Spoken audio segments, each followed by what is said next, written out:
I want you to turn to your neighbor and just ask them that question. Are you all in? Are you all in? Ask them real quick. Are you all in? What answer did you get is what I want to know. Are you all in? Go ahead and ask them again, because they may not be sure. Maybe they said maybe. Ask them again. Are you all in? I want to welcome you this morning to Valley View. It's good to have you here. This past week, as you know, we had Halloween on Tuesday night, and I was prepared for all these little guys that come to my house, knock on the door, and then me give them something for free. I was like all in for that, right? But I'll be honest, we were kind of disappointed as a family because not as many kids came to our house this year for some strange reason. Maybe word got out about what my wife was handing out, and so I just want to show you what she was handing out. This is a picture of what she was handing out to the little kids. She'll show you a picture. Don't forget they're fun size. So maybe that's why we didn't get it. No, we didn't hand that out. We hand out candy, of course, right? We're not cruel and unusual.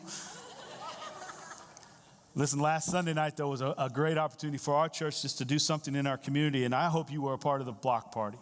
Over 1,100 people, we were anticipating guessing somewhere around 1,100, 1,200 people were at that, and they were on our property, on our campus, and we just got to hand out candy and just enjoy fun and games, and just had a lot of conversations with people who don't normally come to our church. And it was such an exciting time. And one of the kids that was running through the crowd, I couldn't grab him because I was in a conversation, but I saw it out of the corner of my eye as he was walking by me. His T-shirt simply said this: "Takes one to know one." Takes one to know one. I was like, what are you doing wearing that shirt? You know? And I wanted to get a hold of him and see if he really understood that little axiom that was on his shirt, that little quip, that little saying, because it got me to thinking about the quips that we pick up in life. Those little sayings in life that we kind of picked them up, and they're kind of scattered throughout life, but we kind of latch onto them, and we kind of find ourselves repeating them over and over again. Because I wanted to ask him, hey, listen, if you're going to advertise for free, I'd love to give you another shirt, right? But I don't know what kind of axioms that kind of drive your life. But I was thinking about phrases like, every day is another chance for you to do something great. That's one axiom some people live by. Every day is another chance for you to do something great, or failure can be your greatest teacher, meaning you can learn from your mistakes, right? Sometimes those little axioms we repeat to our kids and to people around us. Or maybe you know this one: it's not how you start the race that matters, it's how you finish. That's an interesting one. Or maybe the more things change, the more things stay the same. Or little sparks can create such fires. Some people live by that one. My grandmother used to tell me this one all the time: a little stroke of kindness will go a long ways. It's a good one to live by.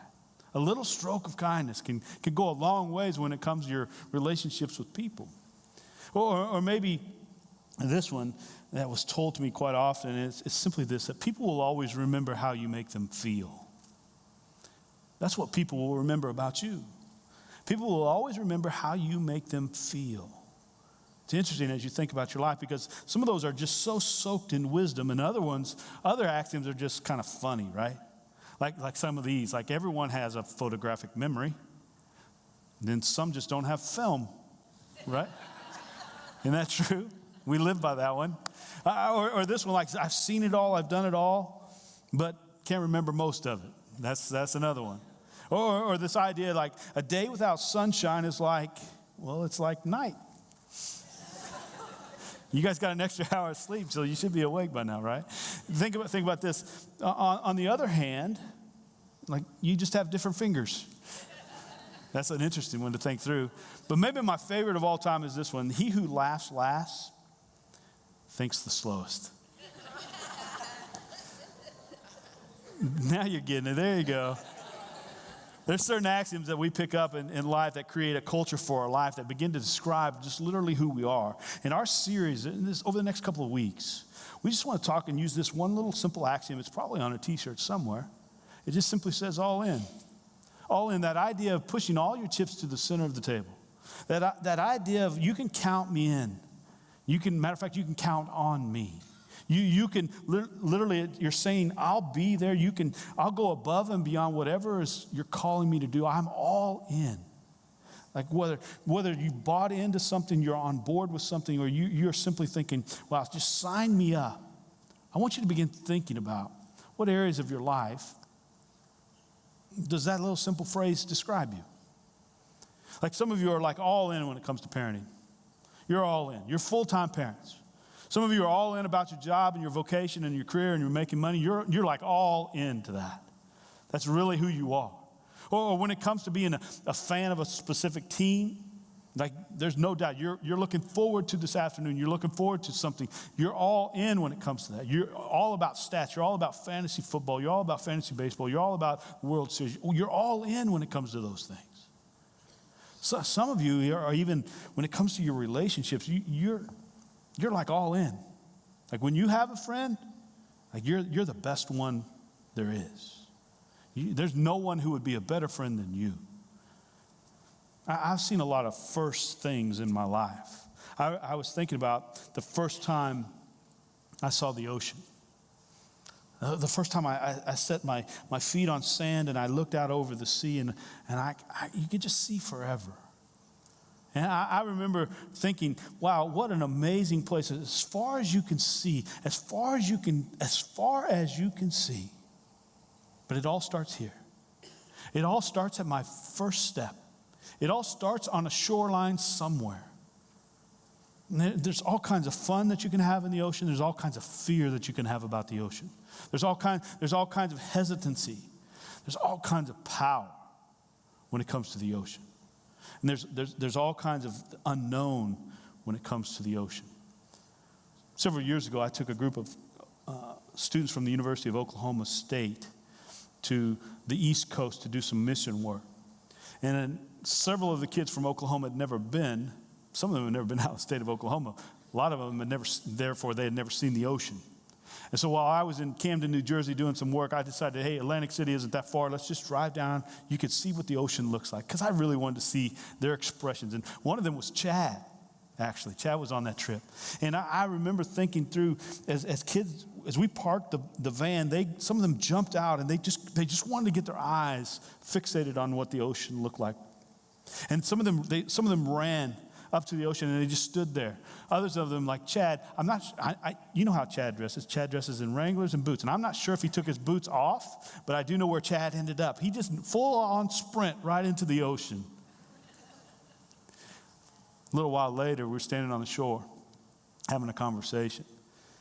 And he said, you know, Joe, I wonder what's out there. He said, I can't get there from here, but he had already gone all in. But he goes, I wonder what's out there. I wonder what's underneath the surface of the deep. I wonder what I can't see. Wonder what God has under there. You know, as we stood there on the shore, I thought about it because a lot of people just stand on the shore.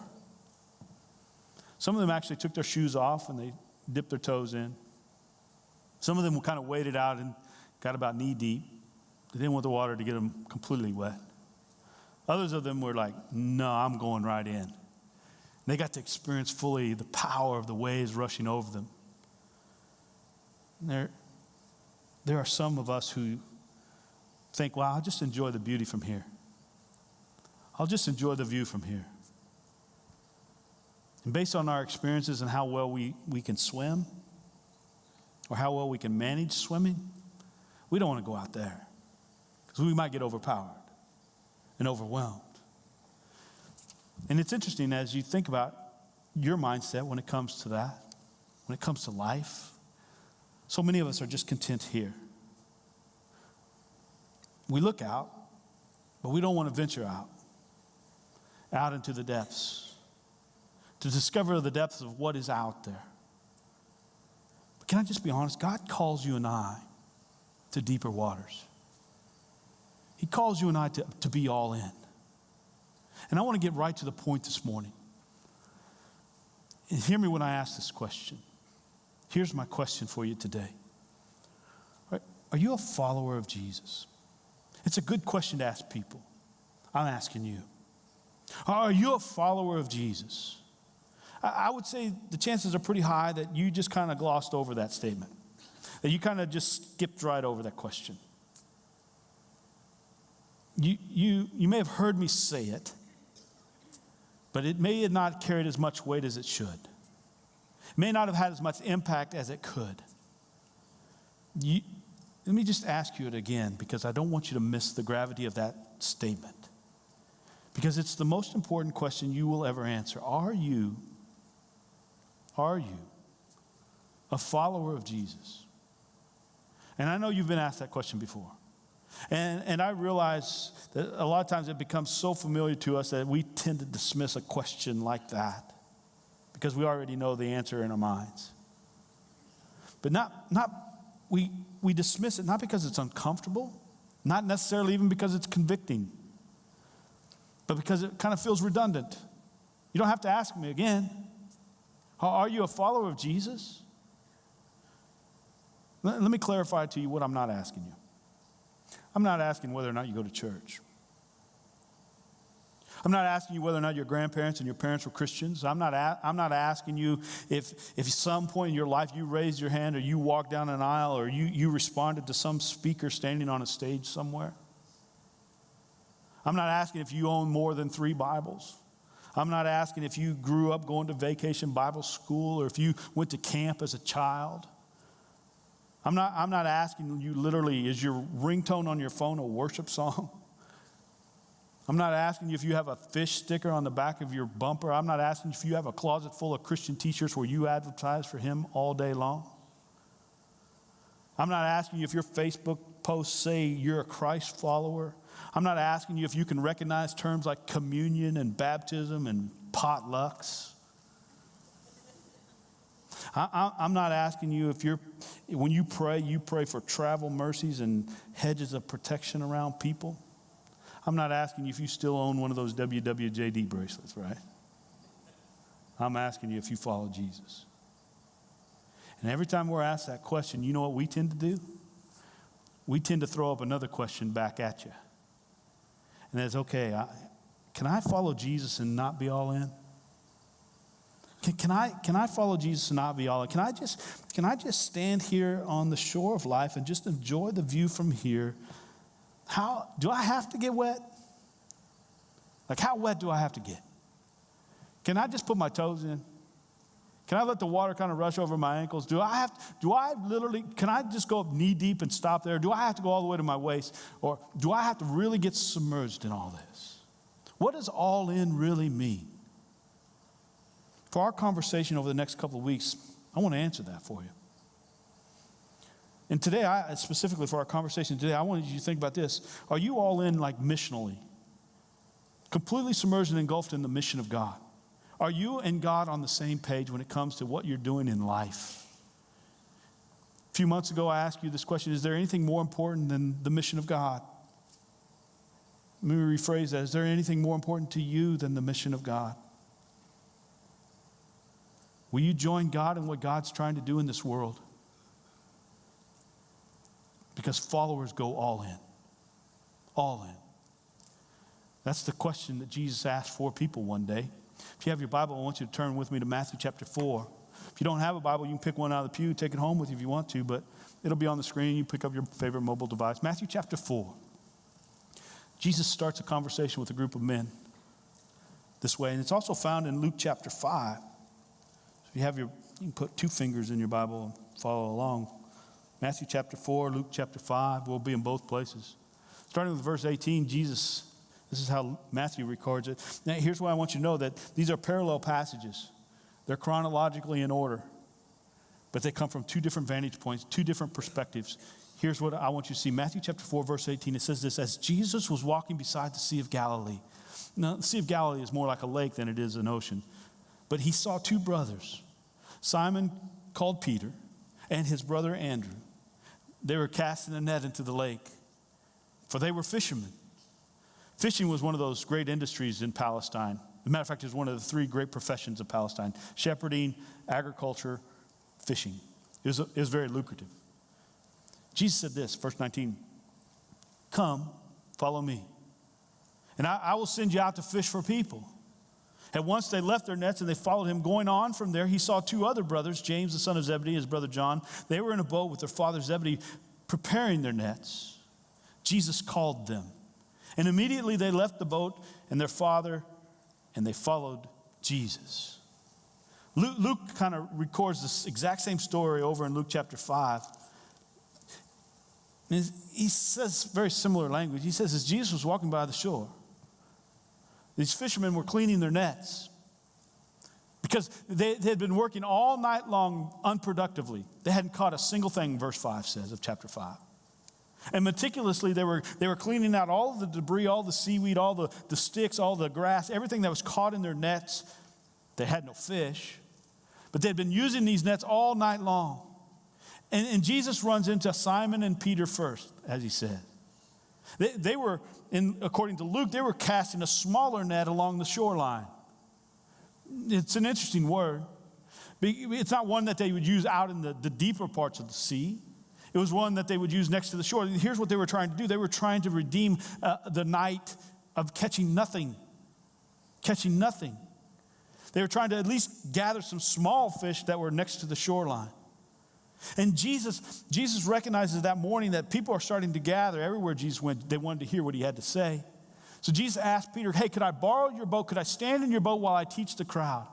Could you just push it a short distance off the shoreline while I stand in it? Jesus teaches the crowd. And then he turns to Peter and he says, hey, Peter, let's go out into the deep. I want you to go cast your net into the depths of the sea. Peter, man, some of you have worked the night shift. Peter's tired. Peter's frustrated. They'd worked all night dropping these heavy nets into the sea. They caught nothing. So for Jesus to ask them to go back, this was no little request. Can you imagine being asked to go back to work? They're heavy boats, they're large nets. It's not an easy task. And Peter just, not only that, but he just finished cleaning his net. Now Jesus is asking, could you just go get it dirty again? And Peter's thinking to himself, just like sometimes we think this about Jesus, just who does Jesus think he is to ask me that? Right? What kind of teacher would ask me to do that? What kind of person would ask me to go back? He's just a carpenter. He doesn't know my business. Jesus doesn't know my business. I'm the professional fisherman. This is the wrong time to fish. The best fishing is always closer to the shore, not out in the deep part of the lake. But Peter's the professional. He knows the sea. He knows the odds of catching fish this time of day and that kind of sea. Jesus makes this one simple request, and the amazing thing to me about Scripture is that Peter obeys. He just says, okay, I'll go. Sometimes that should be our response. I don't want to talk about that too much. We should just do what Jesus says. It'll work out for you, trust me. Peter responds and obeys. And as he goes out there, he throws his net down into the water, and as Peter begins to pull up the net, all of a sudden he realizes he has to flex some of his muscles.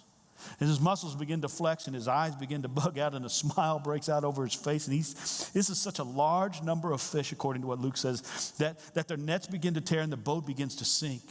And all of a sudden the smile on Peter's face begins to turn to concern and he needs some help. And Luke uses this really interesting word to describe what's taking place. He uses a word where Peter's having to nod his head. Like, you ever tried to signal somebody to come and help?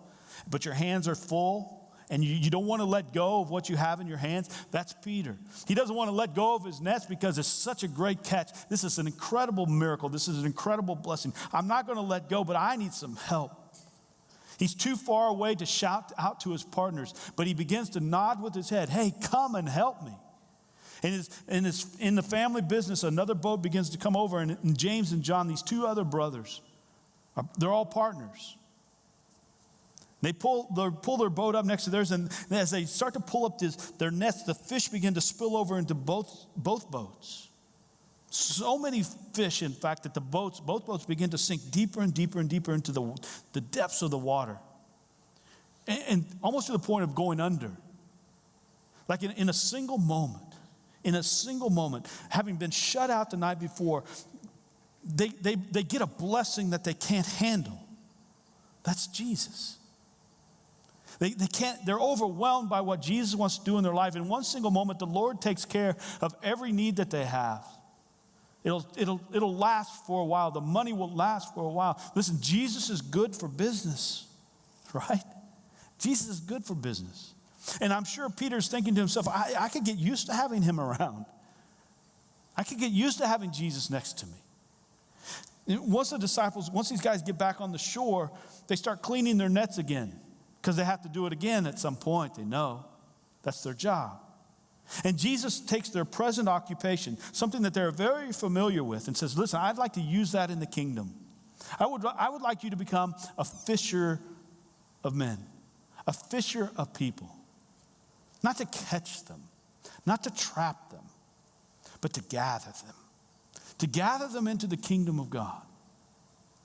Listen, is there a greater mission in life than for people to experience the blessing of knowing Jesus? Only you can answer that, because it's up to your experience.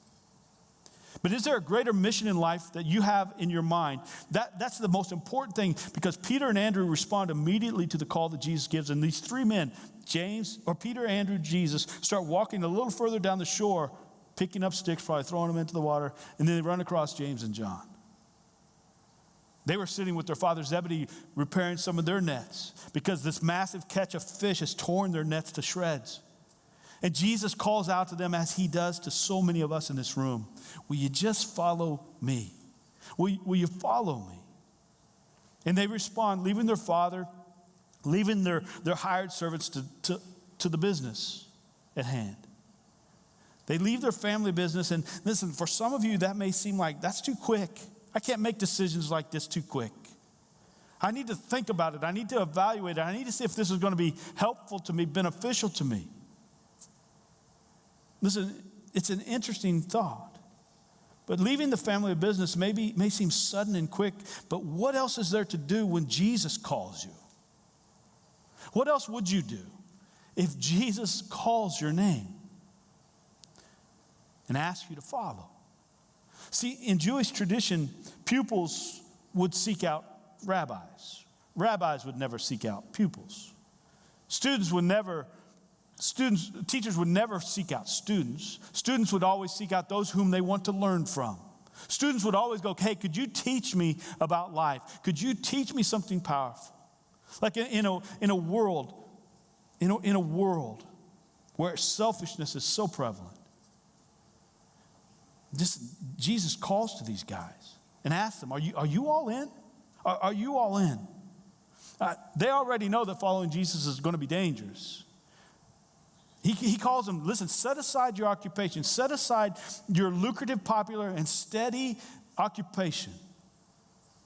Jesus invites these men to leave behind their possessions and their dreams and their ambitions and their aspirations and their safety and their security, their family, their friends. He says, he bids them to say to everything, if anyone, he bids them this way, to abandon everything. If anyone is going to follow me, he said, you have to deny yourself.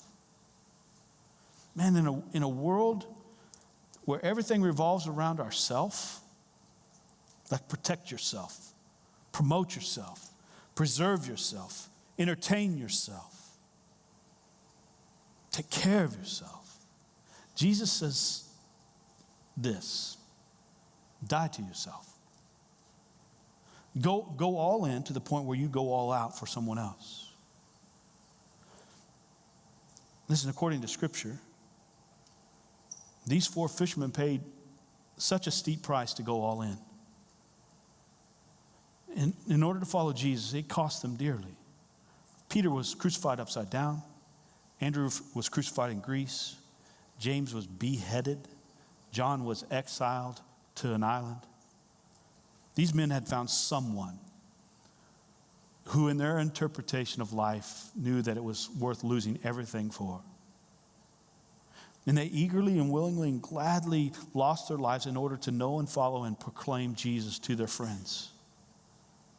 See, Jesus gives you and I a new direction and a new mission when he simply says those two words to us, follow me.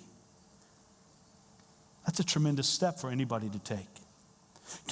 Can I just give you a couple of observations about what it means to follow Jesus this morning? Here's the first. That following Jesus requires you to let go. To let go. And I know that's what a lot of people out there outside these walls, maybe even some of the inside the walls today, think everybody who wants to follow Jesus has to let go. They're always asking me to sacrifice. They're always asking me to give. They're always asking me to unleash everything that I have. But following Jesus requires you to let go. Like when we let go of some things, we gain everything. Are you convinced of that? Is that true for you? Think about it, though. This is what Jesus asks you to let go of. He just simply says, let go of your past. Let go of your past experiences. This is an invitation for you to set aside your former way of living and just set it aside. God loves you so much, He doesn't want you to stay the way that you are. He's not willing for you to stay the way that you are, or the way that you've been. I love asking new followers of Jesus, what and how and when did you decide to follow Him?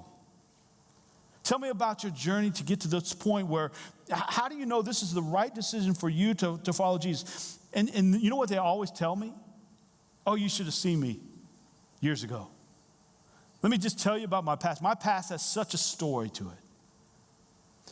I always get a variety of answers. But one in particular, one young man said this to me one day. Joe, I just did what you asked me to do. I just read through the book of Mark.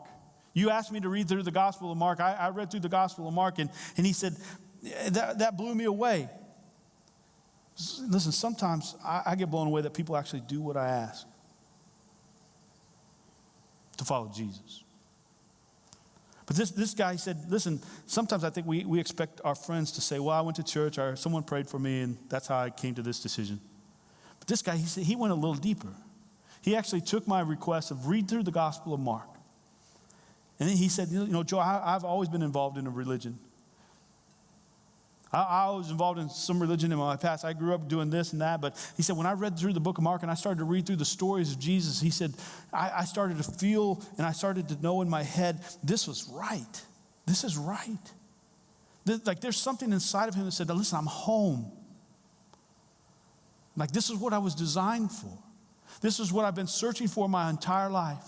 Listen, I've met far too many people who internally are like nomads. They wander through life. They roam through life. They're restless through life. They're searching in life. They have a house. They just don't have a home. They have a place where they go every night and lay their head down. Most. Not all. But they don't have some place to settle in for the long haul. They're trying to find themselves. And you can hear it in their voices when they say things like this, I have a job, but it's not really the one I want. I'm looking for something new. I just need to find something new. Oh, I'm married, but marriage isn't for me. I'm looking for someone new. I'm going to try again. I'm going to try to get into another kind of relationship. You hear it in their voice when they say, I'm going to move to this city or to that city. I'm going to try to get another job here or there. I'm just going to try to start all over. You can hear inside of them this nomadic thinking. That inside all of us, there's something that's here and there and it's everywhere. But like our past experiences tell us that we always are looking for something, right? We're always looking for something. And when you hear Jesus say, follow me, it's what you've been looking for all these years. When Jesus says, follow me and join me to fish for men, here's a mission that has an eternal purpose. You'll never be satisfied until you do that. We have to let go of our past. The past that we've been holding on to. In order to have what Jesus has for us. Even if it appears lucrative, even if what we're doing right now appears lucrative and safe and beneficial and productive. Listen, we have this unbelievable tendency in life just to return back to what we used to do, don't we? What we've been practicing for all of our life. And we forget that our mission is the mission from God is what we've been longing for all in life, that fulfillment that comes. And can I just say this, that when we follow Jesus, our past, it has a purpose. It just doesn't have a place. Our past has a purpose in life to get us to this point, but it doesn't need to have a place in your life. You need to let go of your past in order to have what Jesus has for you. And the same thing is true of pain. Sometimes we just need to let go of pain. Pain has a purpose in life, but sometimes We let it have far too great a place in our life. Following Jesus requires that you let go of the things that you've done that causes pain. You know, those moments where we let God down, those moments when we have a moral failure in life. Listen, those fishermen that day, it's painful to not do what you're supposed to do, what you're supposed to be good at. It's painful, right? See, a night of catching a single fish could be summed up in one single word: failure. And our lives are full of failure. That pain of failure enters the moment we start listening to what the accuser says about us. You're not good enough. You'll never be good enough. You're never going to improve. You're going to fail over and over again. And that voice that's out there in the world starts to be the voice inside of our head. The voice that always tells you, is always around when you stumble. The voice that reminds you of every mistake that you've made. And you begin to wonder, will he ever just shut up? Scripture calls him the accuser. Day after day, he's relentless, tireless. He's made a career out of accusing you, causing pain from the failures of your life. And some of you just need to let go as you follow Jesus. Because he steals your peace, and he steals your joy, and he steals your future. And he always is resurrecting the pain that we've caused ourselves. And Jesus simply says this: will you just follow me? Will you set down your former life and pick up this new life? Because his request comes with a clean conscience and a clean heart and an unbelievable future.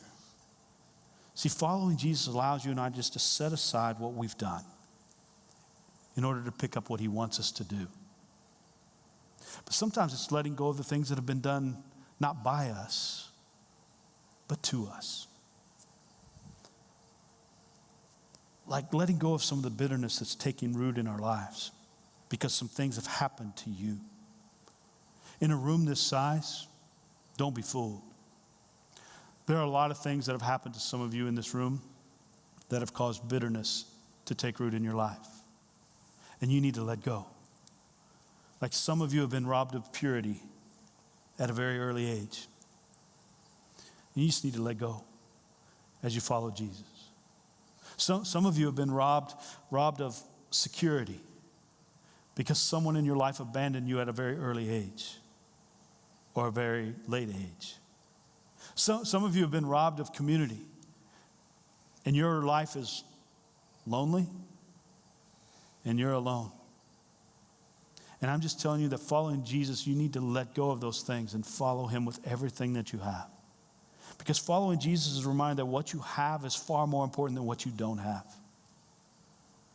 And following Jesus is this blessing that you hold on so tightly in your hands that you have to motion and signal to those people around you, you're not going to believe what it's like to follow Jesus. Because his blessings are so incredible. Listen, the pain of your past can describe you, but don't let it define you. Don't let it. Let go of it. Let Jesus take it away. See, following Jesus requires you to let go of your pain, but maybe this one, you need to think about this one. Following Jesus also requires you to let go of your philosophies in life.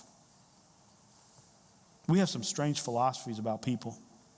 We have a spectrum that we put Christians in. On one end of the spectrum, we put the word hypocrite. People who say they're Christians, but they don't believe in it really, and they don't live it really. And then on the other end of the spectrum are these fanatics. We would use the word zealot. We would use the word radical. We would use terms like all in. Because they not only believe, they over-believe in Jesus. They over-live Jesus. On one end, you have people who say they are, but they're not. On this end, you have somebody who's going way too far into this. And so our philosophy in life is, I'll just stay in the middle. I'll just do this moderately. It's safer here. It's away from the front lines. Our philosophy in life would say things like this: I wasn't born into the right family, so therefore I'll stay right here in the middle. I don't want to be a fanatic. I don't want to be somebody like this. I don't want to be an all-in person. I didn't grow up in the right family. I didn't come from holy heritage. I don't have those things about my life. I don't have spiritual insight to understand everything there is to know about Jesus. It's just not me. Therefore, I'll just stay in the middle. I'll try to be good and I'll avoid some fatality. I'll avoid trouble. I'll do my best. But in turn, I'll just hold back and hold out and live in the middle. I'll roll the dice, but I'm not going to push everything to the center of the table. I won't abandon my family. I'm not going to risk my relationships. I'm definitely not going to let Jesus interfere with my lifestyle. Can I just say something to you? You need to let go of that philosophy. You need to live over here where Jesus is everything for you. Here's a second thought for you. Following Jesus will also require you to not only let go, but to hold on. Just hold on. Hold on to the promises that God makes. And when we let go, you know what promises God makes? He promises to give you a new identity with a new purpose. A new identity. I've made a lot of phone calls in my life, but none of them were harder than the time I had to call my father and explain to him how I had messed up one day. And I found myself in this room with a lot of people in authority. And a series of decisions that I had made put me in the wrong place with the wrong people, making a wrong decision. And I was dreading the thought of having to call my dad and what my dad was going to say. And so I picked up the phone, I dialed my dad's home number. I was in another city, and I said, Dad, and I explained to him all the details of what had happened, and a lot was hanging in the balance for me. And I remember, I still can hear his deep baritone voice on the other end of the phone. This was the time when phones had cords attached to them, right? And he said this, I'll never forget it. He said, son, oh, I'm so glad to hear that. He didn't kick me out. Son, he said, you and I both know that those aren't the kind of guys you should be hanging around with. And I retorted back, Dad, no, they're good guys. They just got caught doing some dumb stuff. And then I had to stop talking because he was right. He was always right. And it was one of those moments when you know your dad is talking and he doesn't want to he didn't want any interaction from me, and he definitely didn't want any interference from me. So I just let him talk. I just want to hear what he had to say. And he said, it's one of those times when you know your dad just wants to tell you what's going to happen for the rest of your life. And he said, son, you're not the kind of man. You're not the kind of man who gets involved in those kinds of activities. That's not the way I raised you. Then he said this, that's not the way you are, Joe. He said my name. That's not who you are, Joe. He said, son, be who you really are. Have a good night. Hung up the phone. And I was standing there with the phone in my hand, nothing left to show for my life. And I was thinking, this is a defining moment for me because I was on the verge of being a man and having my independence. And I realized that someone in my life had enough authority over my life and concern for my life not to leave me the way that I was. This is not who you are, Joe. This is not how you were raised. You won't be happy going down this road. Why don't you just stop doing what you're doing? Hey, son, be who you are. Good night. Maybe you don't have the luxury of a father figure in your life. Maybe you don't have somebody in your life that can speak to you like that. Maybe a dad, a father, whatever, but who can literally stop you in those defining moments of your life and remind you of who you're supposed to be. But when you follow Jesus, it comes with a new identity, a new mission in life don't be doing those things, be doing these things. God wants to be the reminder to you, the father to you, the authority in your life who's constantly saying, listen, I made you new. Just be who you are. Be who you are on the inside. Why don't you fish for men instead of doing those things? See, sometimes we need to hold on to the promises that God gives to us. Hold on to those who we are in Him. Hold on to Jesus. Hold on to those promises in God. And one of those promises that God gives us is victory. Like the promise of being successful as fishing for people.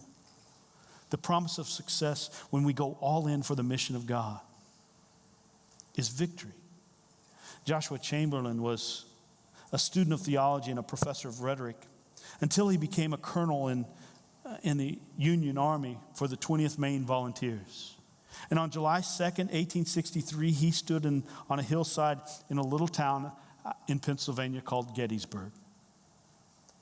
And the Confederate Army had positioned themselves across the way, and Chamberlain had 300 men, and they held their ground as the Confederate Army charged against him. They had thousands. And they charged not only the first time, but the second time, the third time, the fourth time, and the fifth time. And by the time the last charge of the Confederate Army came against the Union Army, Chamberlain only had 80 men in his army. Chamberlain himself had been shot and hit in the belt buckle and knocked himself down. He had to get back up himself. And his staff sergeant comes to him and says, listen, there's not going to be any reinforcements coming today. Matter of fact, we only have one bullet per person. We have 80 bullets. We have 80 guys. The rational thing to do here is just simply surrender. Because we don't have any ammunition. We don't have any reinforcements. We should surrender.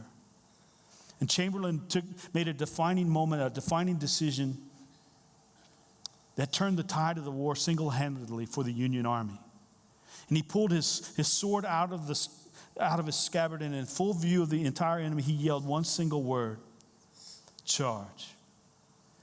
And all 80 soldiers, in one of the most improbable victories in American military history, 80 American Union soldiers captured 4,000 Confederate soldiers in 5 minutes flat.